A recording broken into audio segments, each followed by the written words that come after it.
Folks, it's Saturday, it's Scotland, it's 1 p.m, and that means we're back in original form, the legible, credible, inevitable storm, which is A Force for Good, coming to you live from our nerve centre here in the great British city of Glasgow, with me, your host, Alistair McConnachie. And you know, people have been asking what has happened to A Force for Good's Twitter account. We've had that account for 8 years. We've tended it lovingly like a garden, and it has grown, or it grew, to 30,552 followers as on Monday. Now, on Monday evening,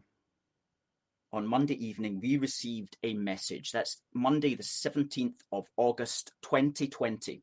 We received a message from Twitter saying that they had suspended our Twitter account for reasons which I shall get into. Our Twitter account, which was and hopefully still is the biggest pro-UK unionist campaigning organisation Twitter account in the world, was taken down without so much as a by your leave.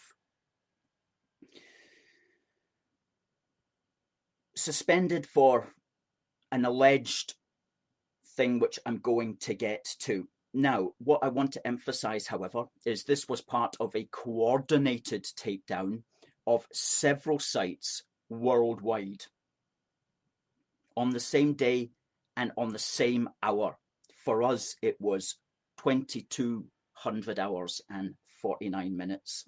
And in this broadcast, I'm going to explain to you exactly what has happened, what we are doing about it, and how you can help us to continue to get our message heard.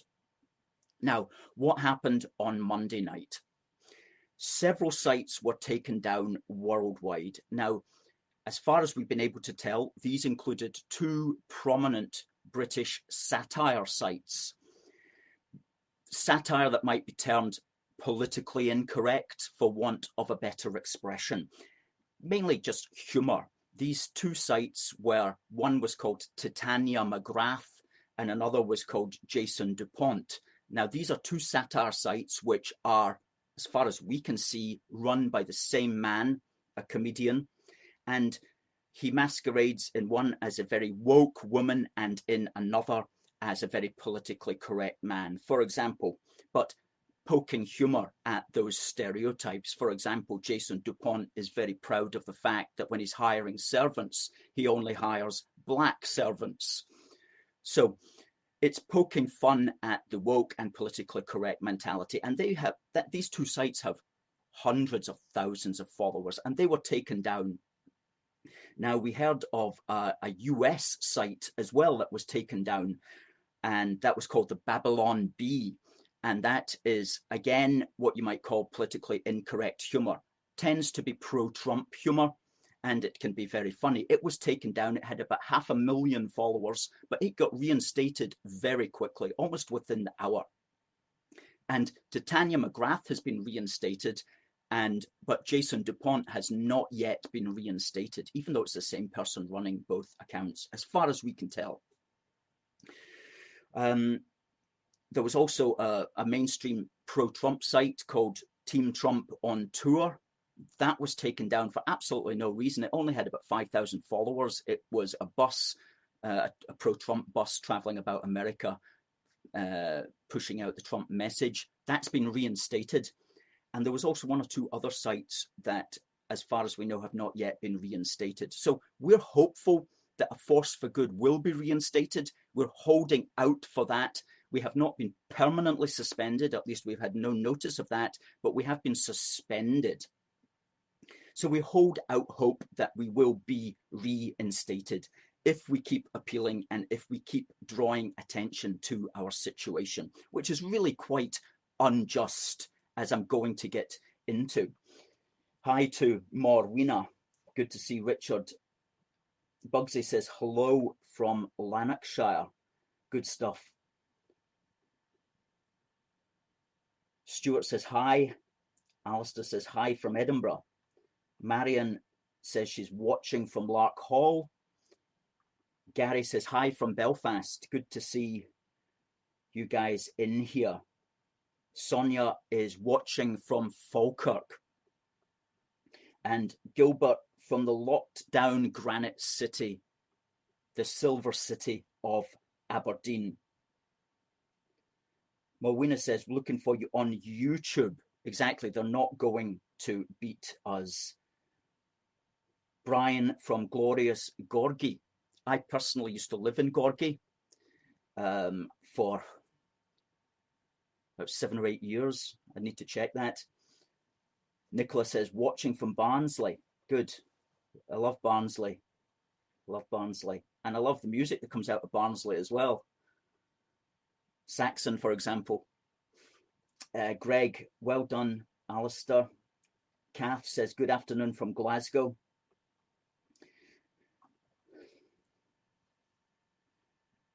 Bugsy saying, if the SNP manage to get independence over the line, then we will wake up the next morning in a communist country. Hugh says, you're a roaster. Does he mean me? Apparently so.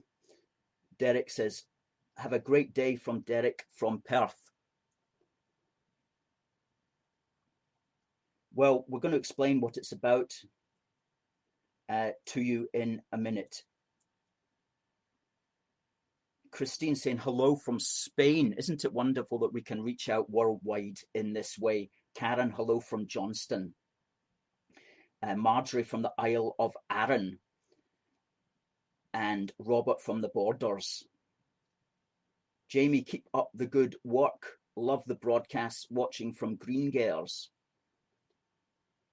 Paul says, I see the Scottish Nationalists have raised 155,000 in 10 days for a court case. Absolutely. They throw the money away on things. I mean, that will be the easiest court case for whoever's getting that £155,000, which is to say the lawyers.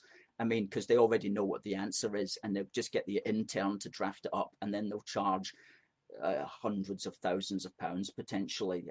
I have a degree in Scots law. I know how these things work. Bill says, good afternoon. Sean is watching from Perth in Western Australia, not Perth in Scotland. Thank you so much for coming in, guys, on Facebook. Let me get back to what's happening with Twitter. So we received a message from them at 22:49 hours on Monday night. And here is what they said to us. And, you know, some of the Scottish nationalists on Twitter have been going, oh, what did they do? What did they do now? I'm wondering how on earth, we've been suspended. Well, I'm about to reveal to you exactly what happened. We received exactly the same message that Titania McGrath received, that Jarvis Dupont, or Jason Dupont, just Jarvis Dupont, received, that the Babylon Bee received, that Team Trump on Tour received, and several others received. And that was a message saying, hello, your account, UK A Force for Good, has been suspended for violating the Twitter rules, specifically for violating our rules against platform manipulation and spam. Whatever that means. There you go. Platform.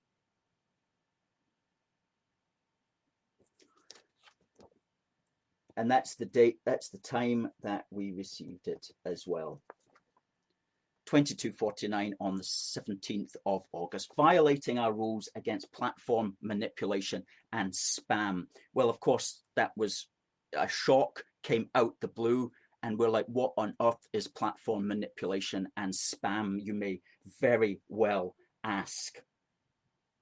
So we looked it up on Twitter's account, of course, to find out what it was that we were allegedly guilty of doing. And to be frank, half of this is difficult to understand, let alone know how to even do. But what they define platform manipulation as is using Twitter to engage in bulk, aggressive, or deceptive activity that misleads others and or disrupts their experience. Now, I'll just get into what those sorts of things are. Needless to say, we are entirely innocent of doing any of these things. We wouldn't even know how to do these things, and to do these things properly, you would need kind of complicated software and be running computer systems that can game the algorithms and game the system on Twitter, something that's way out of our league.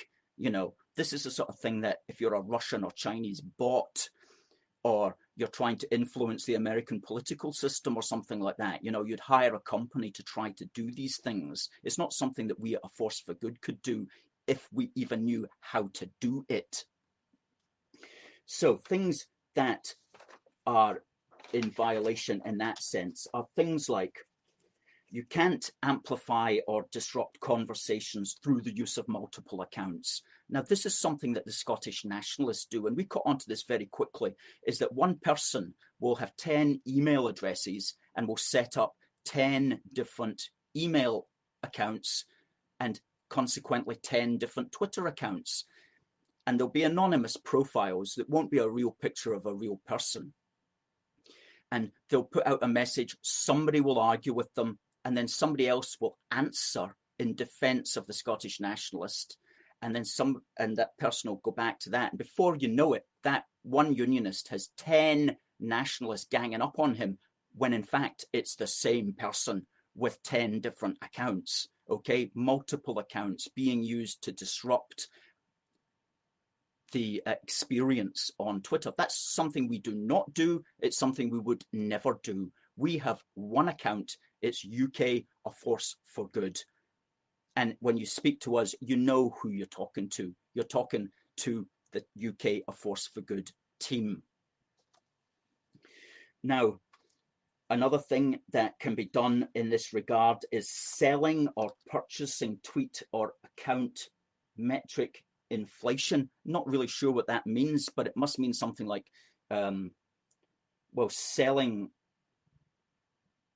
selling or purchasing tweet or account metric inflation. Who knows what that's about?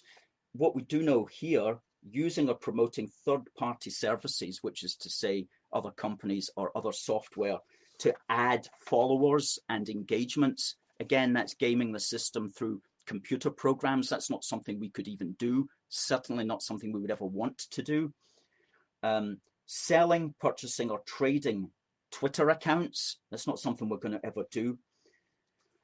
Sending bulk, aggressive, high volume, unsolicited replies or mentions or direct messages. That's not something we would ever do. Again, you need computer systems to do that, or you need to have some sort of company, like a foreign company, doing that for you. That's wrong. We would never do that. Following and then unfollowing large numbers of accounts. That's not something we would do. If we follow somebody, they follow us back, and we're now following each other. We leave it at that. Indiscriminate following, particularly by automated means, well, we have no interest in indiscriminately following people from around the world. We only want to follow people who are our way of thinking, or who are going to be sympathetic to the sorts of things that we believe in. We don't want to follow, 500,000 people in Uzbekistan or something like that. What is the value of doing that for us?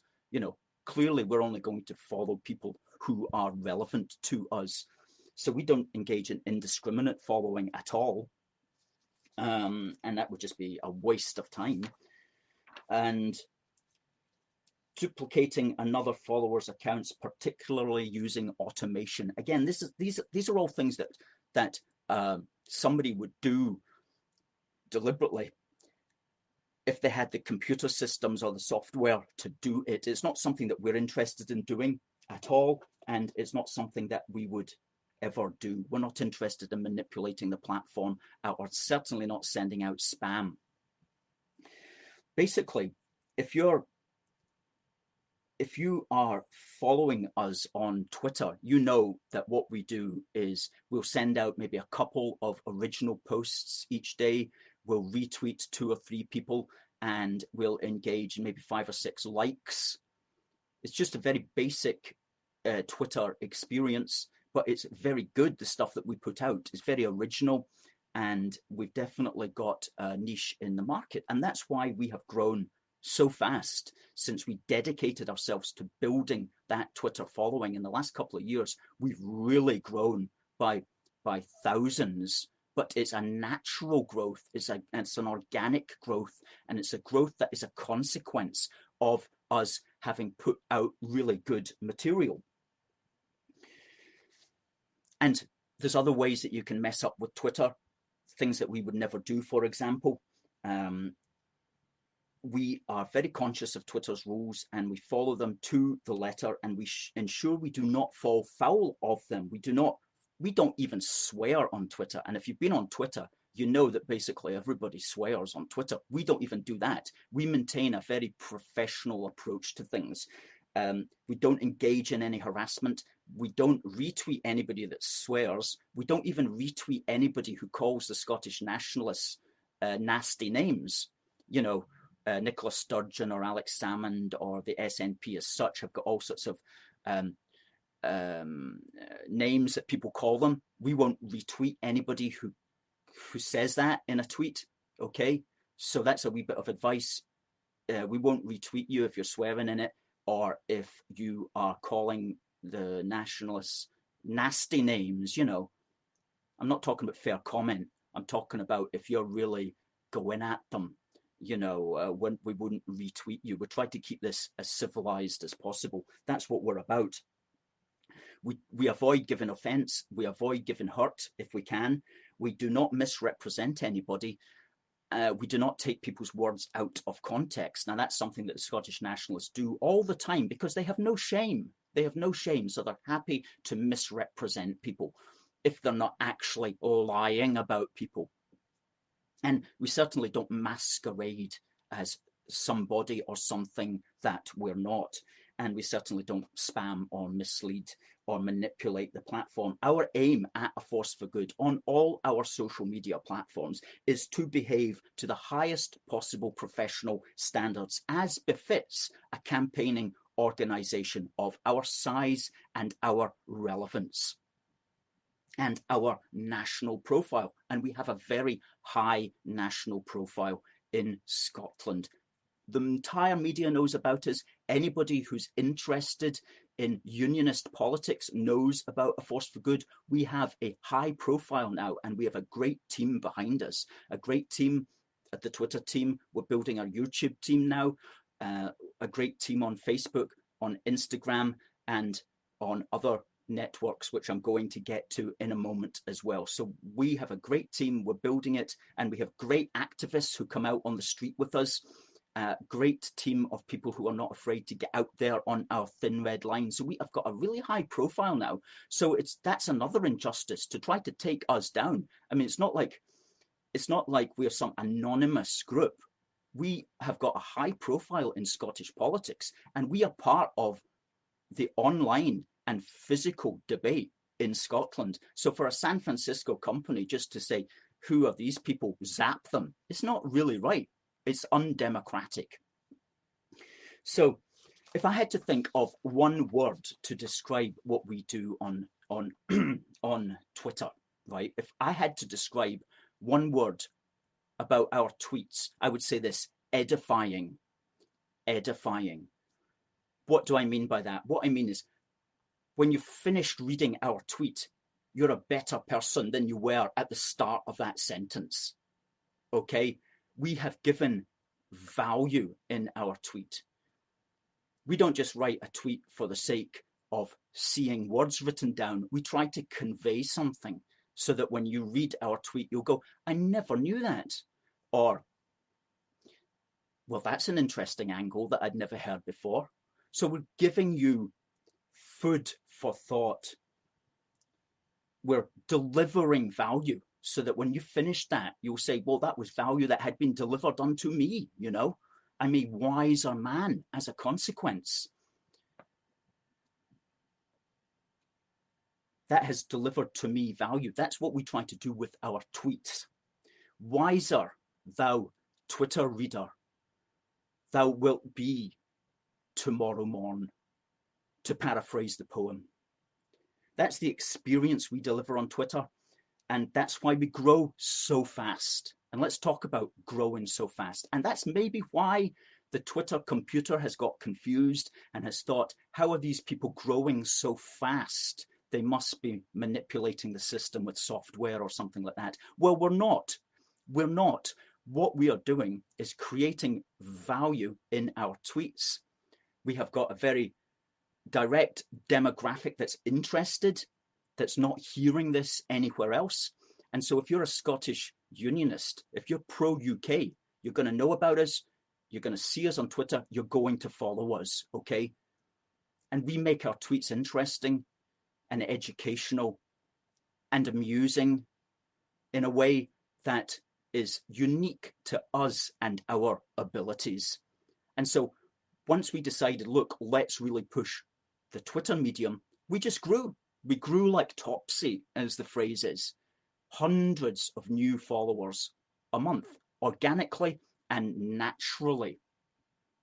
That's how we're doing it. And that would be our message to Twitter, okay? And we'd like to reach out to Twitter and explain this to them.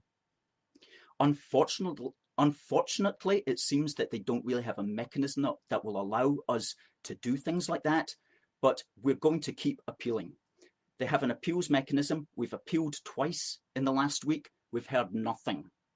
We're going to appeal again first thing on Monday. And we've heard that sometimes it can take up to 2 weeks, okay? So if we have not been reinstated by this time next Saturday, then it would be a very serious cause for concern. So we're hopeful that we will be reinstated, because there is no reason to take us off Twitter. And we will be absolute, fully transparent with Twitter and point all this out to them. So concerns going forward then. But I'm just going to say hello to some of the folk who are watching, and I just want to say thank you so much for coming in. Paul says, you are like the sensei of unionists. Well, that's a nice thing to say, Paul. That's fantastic. I used to do Kung Fu when I was younger. Still do a bit of it these days. Good. Please keep sending in your comments, folks. We love to hear from you. Any points or questions that you want to raise as well, please raise them with us. We're also broadcasting on YouTube at the moment as well. Now, concerns going forward. We have to consider that they might never get back to us, that Twitter might never get back to us. Hopefully that's not going to be the case. We're holding out hope. We're always optimistic, and we'd be happy to speak with anyone from Twitter on this matter. However, point two, to take us down from Twitter is quite concerning politically, since we are not some anonymous, bogus account. We are the biggest pro-UK unionist campaigning organisation on Twitter. To remove us from Twitter is to remove a loud and a strong pro-UK unionist voice from one of Scotland's main debating chambers. Okay, it's like to remove an important voice that's a player in the Scottish political debate online. Just to remove that seems completely undemocratic, especially when, as I keep emphasizing, we are not like so many accounts on Twitter which are anonymous. We have real people behind our account. We have a real profile pic showing who we are. Everybody knows who runs A Force for Good, and everybody knows there are real people behind it, and everybody knows that we real people are accountable for what we say on Twitter. We're not somebody who can just rot off some silly comment and know that he or she is completely free from being found out about it. Everything that we say is deliberate, because we know everything we say has consequences. So we are in fact a model participant on the Twitter platform. We are the sort of group that Twitter should be holding up as a shining example of how to do it correctly. Be real, have a real picture, be accountable for your words and actions, and stand by them, and obey all the Twitter rules, which we do. So we are a model client on the Twitter platform. So it's horrifying, actually, that they should just scrub us for no reason. Yes, we're an established part of the political landscape in Scotland, and we're not going to go away, regardless of what happens here with this Twitter carry on. So what are we doing? What we are doing is we're continuing to appeal, as I mentioned, and if we haven't heard by the end of next week, well, we'll just have to take it from there. We have been speaking with our colleagues, and what we're going to do, whatever happens with Twitter, is we're going to push our YouTube platform. Now, we publish on YouTube several times a week. The videos that we put out on Facebook, we also put them up on Twitter.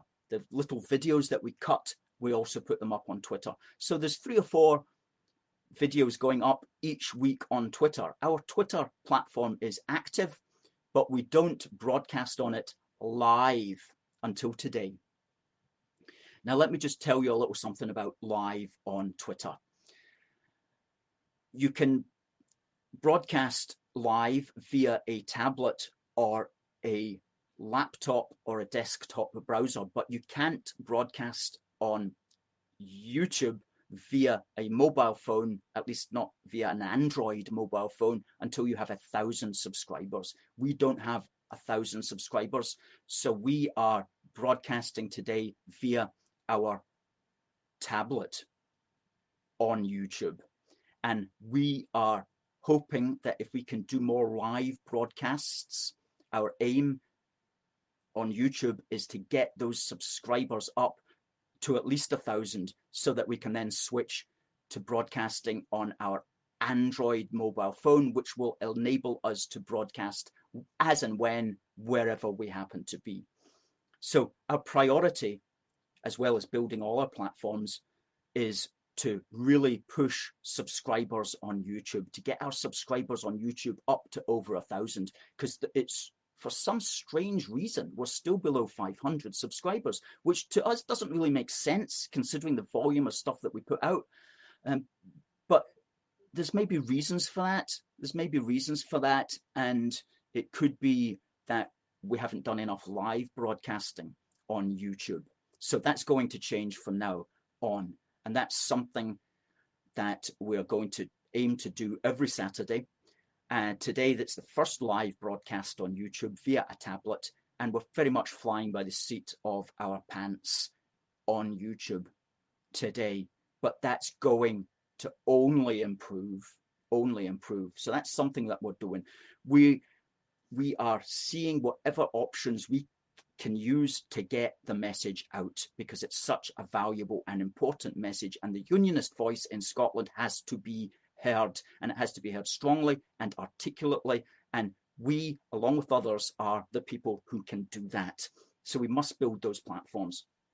Now, people have said, how can we help? How can we help you, Alistair? How can we help A Force for Good?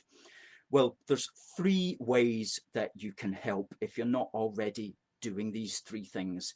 And the first thing is to ensure that you're signed up to our fortnightly email update, because email is always going to be around. People can't really take your email away from you, although, of course, they've tried with other people. But if you've got an email, you can still contact people. So sign up to our fortnightly email update, and you do that by going to aforceforgood.uk/support. And if we can put that link up in the comments, please, aforceforgood.uk/support.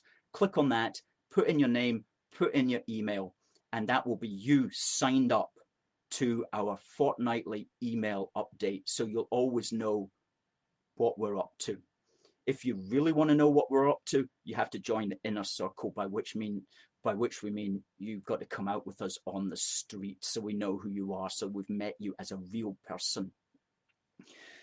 But everybody can sign up to support. forceforgood.uk/support. If you stick that up in the Facebook comments, please, the Facebook team. Secondly, as I mentioned earlier there, subscribe to us on YouTube. Now, you'll need a YouTube account for that. I know many of you watching do have YouTube accounts. So if you do, please do sign up to us at UK A Force for Good. Okay, you just type in A Force for Good or UK A Force for Good. You'll get taken to one of our videos and simply click the red button that says subscribe and click the bell for notifications. And let's get up to at least 1,000 subscribers on YouTube so we can start to make that platform work for us. And the third thing that you can do is you can follow us on a social media site called Parler. That's Parler, parler.com. Now, we've got a lot of foresight, and we had a foresight to set up a Parler account a little while ago. We don't really advertise it, but we're on there. We've got 5.6 thousand followers already on Parler. So if you're not on Parler, you need to download the app, Parler, Parler, and set up your own account on Parler and follow us. And you just need to search for A Force for Good or UK A Force for Good, and you'll find us straight away. Now, Parler isn't an exact alternative to Twitter. It's American. And when I say that, I mean virtually everybody on it is American. And it is largely, heavily pro-Trump.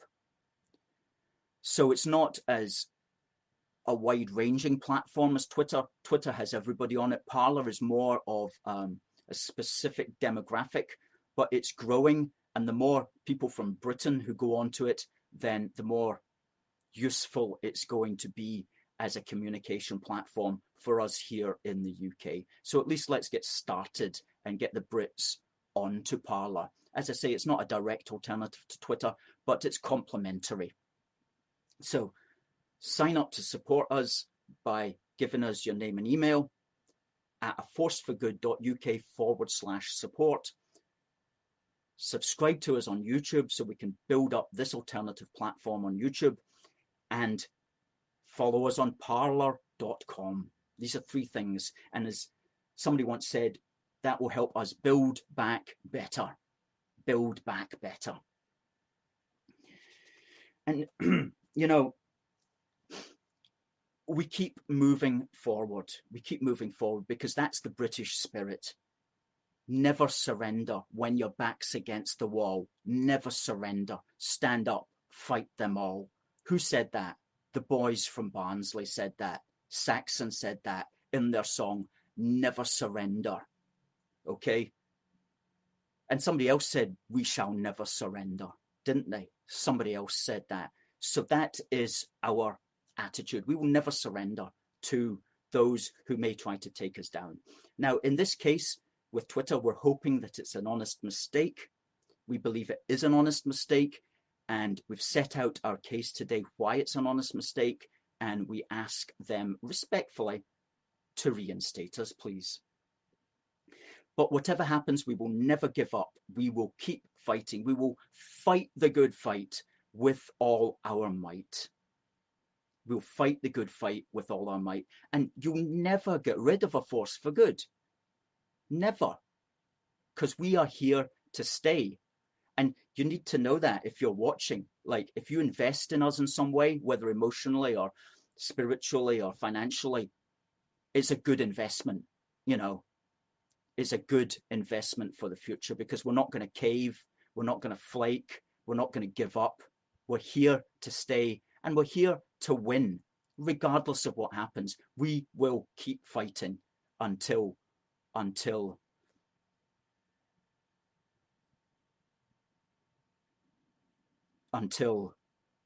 eternity, basically. We're not stopping, you know, and when one of us drops, somebody else will take over. So we're here to stay, and we're not going away. So you can invest in us with confidence. We've been here as an organization since 21st of March 2012, 8 years. We've got a lot of people who support us. We've also, unfortunately, got a lot of people who don't like us. We've got a lot of people who say nasty things. We've got a lot of people who misrepresent us. We've got a lot of people who try to pull us down. We've got a lot of people who try to make fun of us. We've got a lot of people who just hate us, you know, but they hate us because they rate us, okay? Our haters are in some ways, they give us the energy to keep fighting the good fight.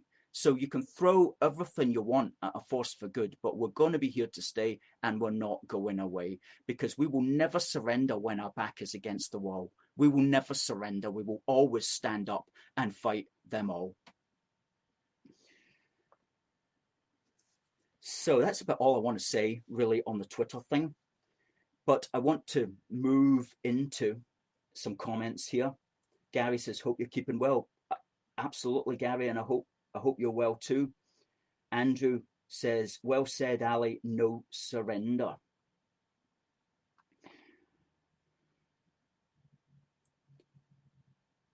Greg says, Britain, we will not fail. Totally agree. Bill saying, remember when you subscribe on YouTube to click the bell for notifications. That's a good point. So that will mean that every time we're live, or every time we release a new video, you'll get a notification on your mobile phone that it was from us. Alistair saying that he subscribed to YouTube. Good stuff. Morag saying she just has. Marion, yes, it is in the post to you. Marion's asking about her wee book. It's in the post, and the reason it took so long was because it took a little while for us to pick up the letter.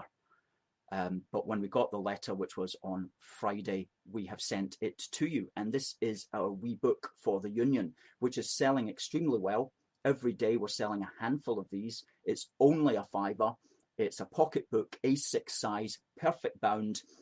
And to read the back of it, it challenges the false narratives of Scottish separatism and makes a thorough and positive case for our United Kingdom. A must-have for anybody who wants an informed opinion on Scotland and the Union.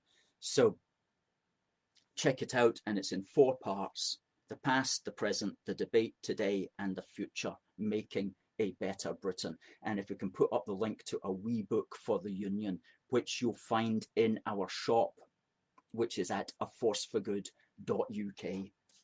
But that's a really good seller, and it's put us in mind for a lot of wee pocket books that we can write, that we've got the ability to write, and which we are going to write just as soon as we get the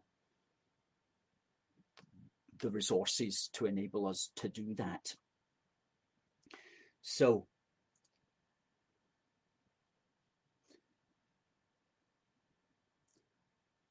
one or two people just talking about the politics of the day. John saying, I've heard that Twitter are clearing out lots of accounts. Well, sometimes they clear out false accounts and anonymous accounts. Nobody really has a problem with them doing that. It's when they clear out proper accounts that are taking part in necessary political debate. That's when that's a problem. That's like trying to ban somebody from talking on a public stage, which isn't the British way, really. Richard's saying the wee book's excellent, one of the best ideas for promoting the pro-Britain message yet. Thank you, Richard. It is an absolute wee gem. Paul saying these colours don't run. These colours don't run. That's an Iron Maiden song, I think. It is. I can assure you it is. Good song. Might play that one of these days.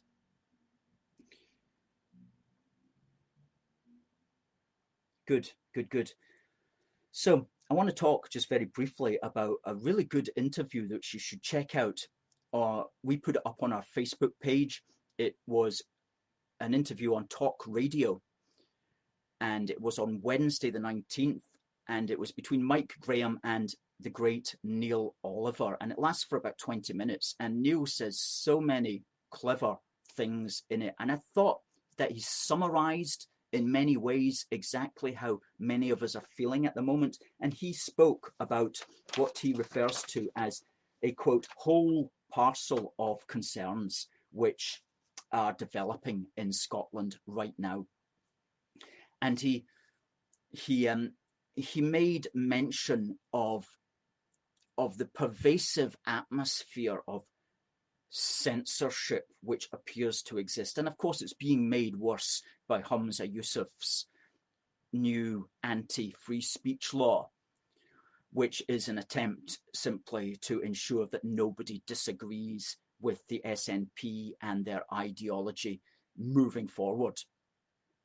In other words, to try to smear people by claiming that it's hateful to, for example, disagree with Humza Yousaf. And I'm not actually exaggerating when I say that, because he only has to say that he has been offended or he finds something to be offensive, and lo and behold, he could actually get anybody up in court upon it. So it's a very dangerous law. We've got some ideas of how to highlight it. We've been highlighting it since we first understood that it was happening. In fact, we've written a very good article about free speech for Scots, which is on our website, aforceforgood.uk. And please, we'll stick that up in the link as well. Have a look at that and you can see our major concerns with the matter. But I thought Neil summed it up so well. I'm just going to quote what he said. He goes, and he's talking about the repression. And in a way, we've suffered from that. Well, we've not suffered from it, but we've been subject to it this week from Twitter. Hopefully a mistake, hopefully something that will be rectified.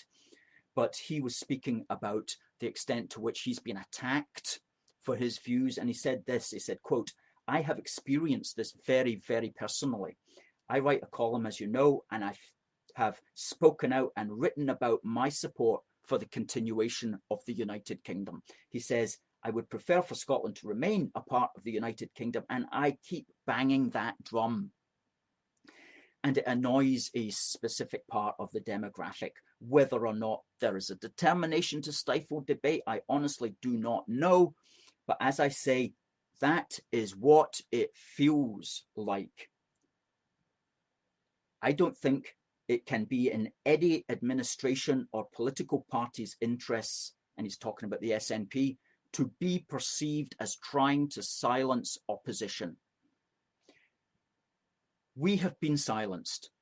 There is a very large congregation who think and speak as I do, but at the moment you just don't hear very much from them. And if this new legislation goes through, my prediction is that you'll hear a whole lot less." And that was very well said. That was Neil Oliver on Talk Radio on Wednesday, the 19th of August, 2020. And you can see that interview by going to Talk Radio's Facebook page or checking out our Facebook page upon which we shared that video. And so he's right about this whole parcel of concerns which has come about at the moment when, as I mentioned last week, the country is kind of demoralized because, you know, we're all being told to be afraid and to be scared and not to even go out, not to meet people, not to do the normal things that we would normally do. So that's led to a kind of demoralization of the mind of the nation. And on top of that, we've had physical assaults on the symbols of the nation through the ongoing campaign against the statues of all of our great British heroes.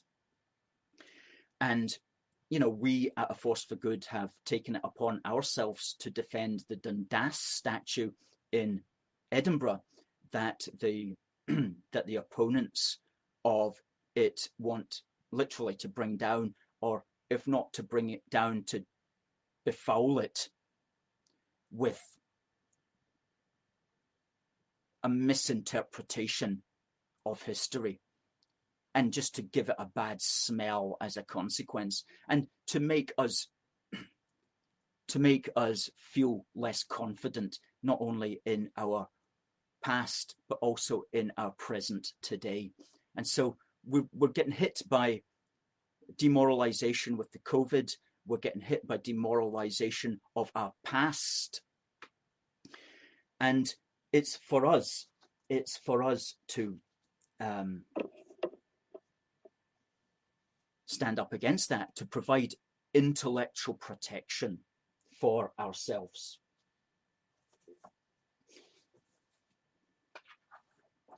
To provide intellectual protection against this demoralization, which has also been seen as well when we switch on and we see that our borders even are not safe, that our borders just appear to be open. So it's almost like a physical invasion of the country as well. So that's serious psychological warfare that the country at the moment is being subjected to. And on top of that, you've got the SNP with their anti-free speech laws, and they're wanting to actually destroy the integrity of the United Kingdom itself. And so there's a big attack going on right now. And even if you don't see it right now on the telly, it's under the surface. So what can be done about that? Well, we have to push back. And one of the reasons for this attack, of course, is Brexit.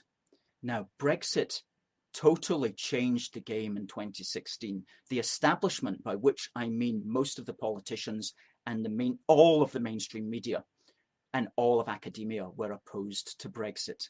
Now, whatever your position on it may be, and there's reputable and respectable positions on all sides, the fact is Brexit changed the game because it was a revolutionary act. And the people who don't want that have really pushed back, and they want to bring down the temple on top of themselves and on top of the country as punishment for Brexit. And so that's why the media are really pushing this kind of agenda, which is against the United Kingdom. And they're doing that to try to bring down the temple on top of themselves, because they're so angry, they want to cut off their nose to spite their face. And so that's what's going on. So how do we fight back? We fight back by building intellectual protection so that we can be emotionally and spiritually protected from that kind of attack. And one of the things that we always do at A Force for Good to build that intellectual protection is to have our daily on this day in history, so that we can recall to memory our British past, so that we can help it inform the present, so that we can have the courage and the confidence to go forward into the future. And every day on Facebook, we do a This Day in British History. We used to do a This Day in British History on Twitter. That was one of our edifying tweets that I was talking about earlier. The sort of tweet that makes you a better person. The sort of tweet that only A Force for Good can deliver. That's what we do every day on our social media platforms, among other things, of course. And this coming week, we're going to be covering various issues. Today, the 22nd of August, in 1888, Queen Victoria herself opened the beautiful Glasgow City Chambers, which are still with us. She opened them in person today on the 22nd of August in 1888. And if you look up to the top, there's a pediment which has her in the middle of it, and she's surrounded by figures from Scotland, England, Ireland and Wales, and also figures from the rest of the British Empire as well, bringing gifts and knowledge to her. And above the pediment are representations of truth, riches and honour. It's a beautiful building, Glasgow City Chambers. On the 25th of August, the first and last British royal to be killed in active service was killed on the 25th of August 1942. That was Prince George, who was the son of George V, and he was killed when his RAF Sunderland flying boat crashed in Caithness. And I say he was the first member of the royal family, in 450 years to die on active service. That was Prince George. On the 25th also of August in 1819, James Watt, one of the creators of the Industrial Revolution, and indeed, as a consequence, one of the creators of the British Empire, James Watt, he passed away. He was, of course, born in Greenock. He did not invent the steam engine, but he helped to perfect the steam engine. And he was born in Greenock. On the 27th of August in 1748, the man who wrote Rule Britannia, James Thomson, passed away. As we always say, James Thomson was a Scotsman who was born in the Borders into a very patriotically British family, and the writer of perhaps one of our greatest songs. When Britain first at heaven's command arose from out the azure main, this was the charter of the land, and guardian angels sang this strain. Rule Britannia, Britannia rule the waves, Britons never, never shall be slaves. Well, do you know, I hope that he's right in that. I hope that we're not going to be slaves. Sometimes the way things go, you wonder, but I do believe that there is a British soul that can rise again, just as the Scotsman James Thomson sang about. And another point here, it was Britannia rule the waves. It was an exhortation to do something. It wasn't saying that Britannia rules the waves. It was Britannia rule something to come in the future, rule the waves. And of course, that is exactly what happened as a consequence of not just that song, but of other people building up the Royal Navy, including Henry Dundas, who built up the Royal Navy when he was First Lord of the Admiralty, the Navy that was then to go on to win Trafalgar, which was then to go on to essentially rule the waves during the 19th century. On the 27th of August again, the man who contributed massively to communication, not just in this country, but in the world, Rowland Hill, who invented, or rather is credited with popularizing the postage stamp, which led to mass communication networks via the Royal Mail. And he's got a statue in London in King Edward Street. Also on the 27th of August in 1822, the foundation stone for the National Monument of Scotland on Calton Hill was laid. Now that's the Greek-looking pillars that stand on the top of Calton Hill. That was going to be a much bigger monument, and it was going to be, and is still, dedicated to the soldiers who died in the Napoleonic Wars. However, it was such a grand design that they perhaps a little bit maybe too optimistic, they weren't able to actually finish it.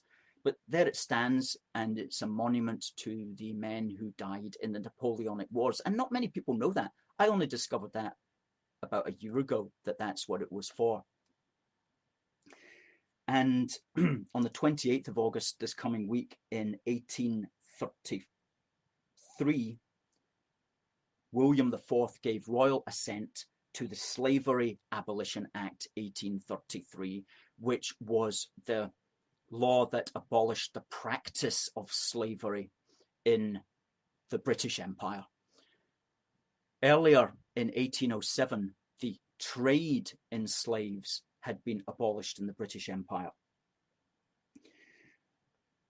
But it wasn't until 1833 that the actual practice was also abolished. And on the 28th of August 1833, that's when royal assent was given to that act.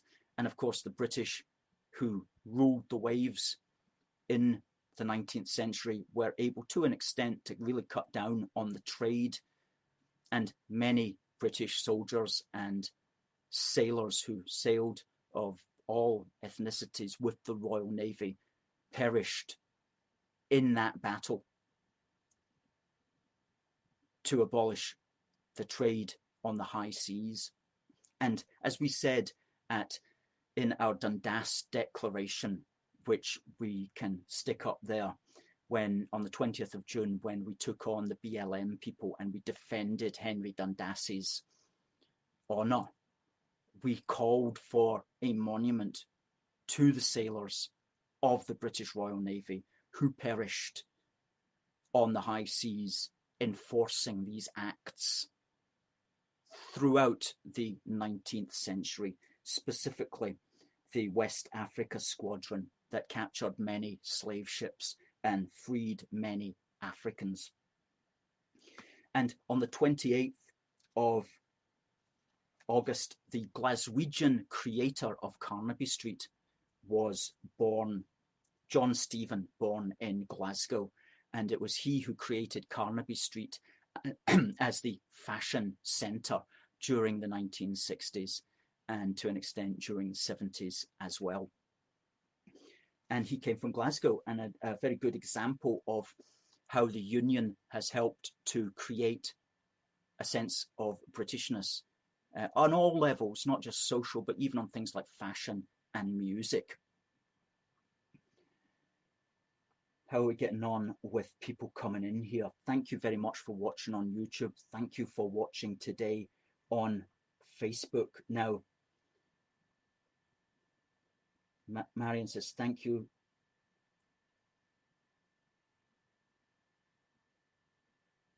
Richard saying, Neil is a great Scottish and British patriot. Neil Oliver, yes. John saying, there's a lot of good interviews on talk radio. Yeah, there is. Paul says, it's always darkest before the dawn. Morwena says, when the coin flips, they will know why we are British and Scottish. We can only take so much. United we stand. Divided we fall. And Christopher says that there are plenty of laws available to deal with the issues that the proposed hate crime legislation claims to be targeting. That's absolutely correct. Any serious call to criminal action can most certainly be dealt with by the laws that already exist at the moment. He says that the line about AFFG providing intellectual protection against nationalism is a very good one. Thank you. We spotted that phrase intellectual protection in an article several weeks ago, and we thought going to use that because it does sum up what we need. We need intellectual protection. And in a way, this is a form of intellectual protection, a wee book for the Union. It helps your mind to know what is going on and what we're standing for, basically. So you can get that. Please put the link up in the description there. It's only a £5. Some people buy one for themselves. Some people buy one for the local MP or MSP to send it to them as well. Or a stocking filler as well for or a wee present just for a colleague. Very good. Somebody actually bought 30 copies of these as well to distribute to a group that they know. So people are buying lots of them. They're flying off the shelves. A wee book for the Union. And not only that, but we've got a wee badge for the Union, which is a copy of our AFFG flag. It's got AFFG through the middle. So please get that as well. People buy that for themselves, for their family members. And if you're sending a wee birthday card or something like that, it's a good wee thing just to include in, just pin it into the birthday card. And you're sending a wee badge as a wee gift. And there's also our classic heart badge as well, all of which you can get from our shop. So we'll put the link up there for them.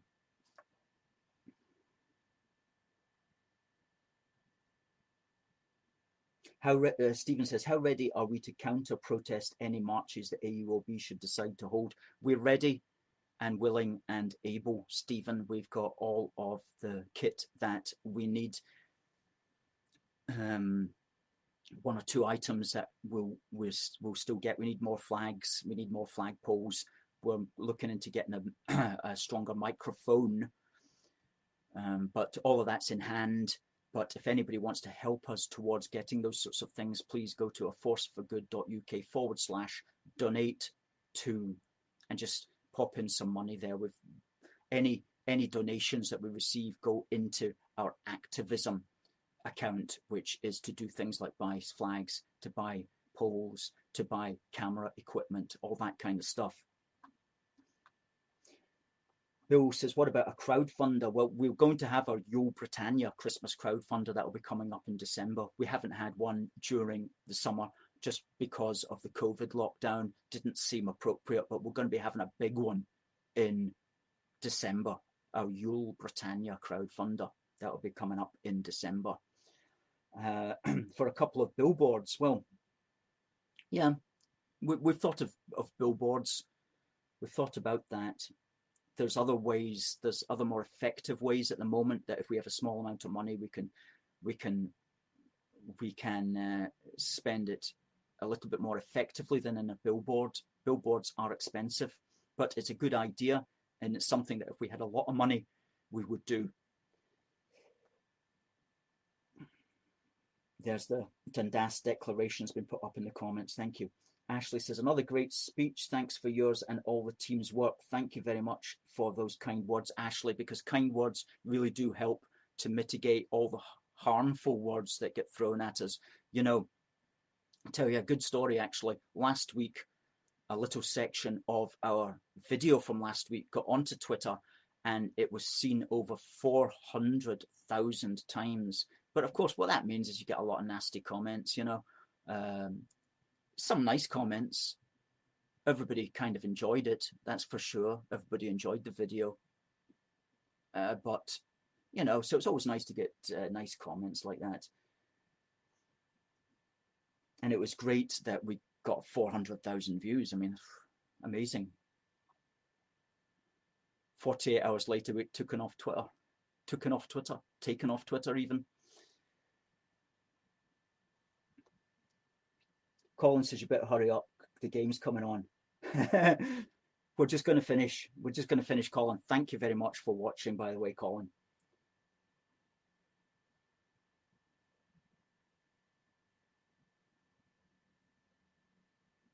Well, Ronnie there's making a point about why aren't more people fighting for the cause.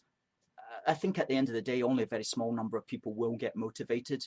Most people are not interested in politics.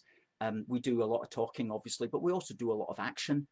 Obviously, this year's been a little bit different as far as that's concerned, but we are going to be out on the street in various places in the next 2 or 3 weeks. So just watch this space for physical action.